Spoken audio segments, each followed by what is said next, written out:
was working on my upcoming book again this afternoon, and one of the sections is red flags when it comes to dating. Many of you have followed me for years because of my experience with narcissism. And for those that are just exiting those relationships, who are still in them, or if you've been out of them for a while and you're ready to start dating, it's important to know what a narcissist looks like, how they present themselves. And I think the most dangerous narcissist of all is the covert narcissist. So let's go over the top 5 signs that someone may be a covert narcissist. Here's what to look for, because they fly under the radar so easily. It can be just infuriating. Number 1, covert narcissists mirror you. What does that mean? Well, they look at who you are, what you stand for, and they start taking some of your best traits and qualities and doing the same thing or something like it. Maybe you're very kind to those that you meet in public. Well, the covert narcissist suddenly is very nice to the person that is checking you out at the grocery store, or the server at the restaurant they used to just dismiss. Not anymore. They're striking up a conversation with them. While people like you and me, we're so kind, we're empathetic, we sit there and go, oh, isn't that just the sweetest thing? Covert narcissists also watch you and learn from your actions what you're looking for in a relationship. Let's just say, hypothetically, that you're a man or woman of great faith. So every Sunday morning from 9 to 11, you fall off the radar. You're at church, your phone is on silent, and that person that you're starting to date, the covert narcissist, but you don't know he or she is yet, they know why you've disappeared and what you're doing. Suddenly, they want to go to church with you. And their experiences in church have been this, that, or the other. Many times they're often saying that their experiences were bad, but they can't wait to experience church with you. Or they've watched you pray before each meal. Suddenly, they're grabbing your hand and you're praying together before you have lunch or dinner. See what I mean? They are mirroring you.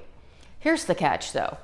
After some amount of time, that recedes and then finally simply comes to an end, because there's really no authenticity to that whole act. So that's how you know, really, one of the signs that you've checked the box for is of a covert narcissist and their ability to mirror others. Number 2, so covert narcissists are pathological liars. They are so good at lying. Here's why. One reason. They take a nugget of truth, one element of truth in that big fat lie, and there you go. It's believable. And you start thinking, well, that is so crazy. It's almost unbelievable. But there again is that one small piece of truth that makes that lie believable. And you're like, Laura, what do you mean by pathological? Well, that means compulsive often, or just consistent lying without any rhyme or reason. Many covert narcissists do this because they want to control a situation, mainly control you, and it is a way to do that by just lying about things. So you will try to meet their standard, or you will act like that person in a previous relationship, or their previous relationship, that man or woman they were in the relationship with. You know, they might say things like, well, before I went on business trips, I always was intimate for a long time the night before. But if you really were to scratch the surface of that lie, there was very little intimacy in that relationship or marriage, because that relationship or marriage was tumultuous. This covert narcissist hasn't changed.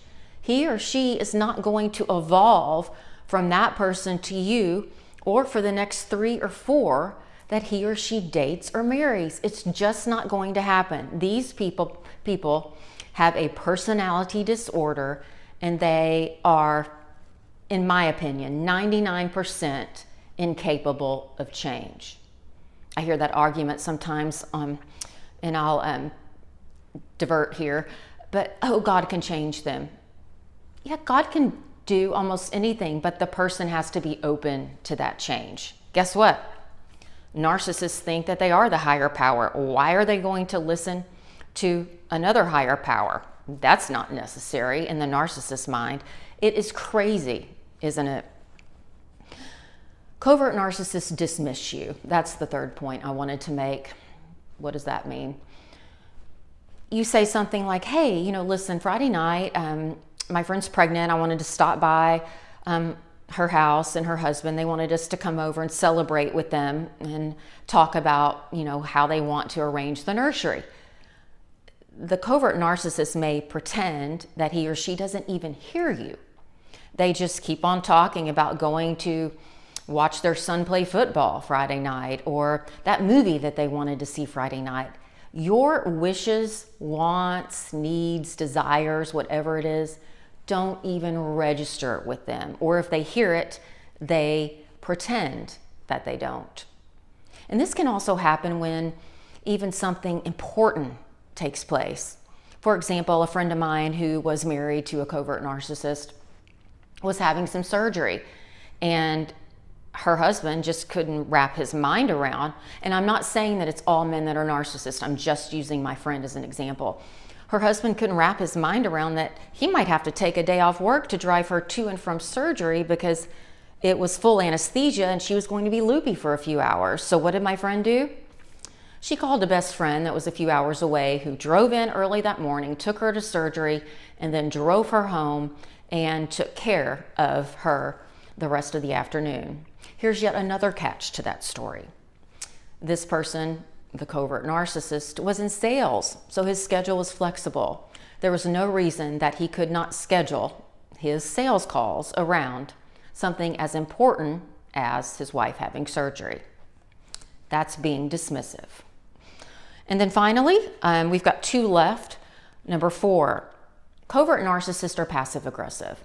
Have you ever been in that conversation and someone says something and you're like, did they really just say that? That's life with a covert narcissist.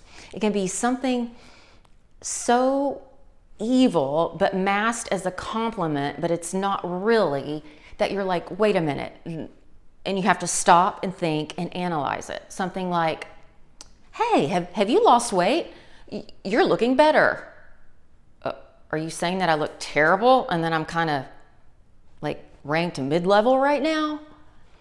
That is a passive aggressive comment, something like you might hear from a covert narcissist. Or perhaps I've had a covert narcissist once critique my parenting when that person had no reason to critique my parenting.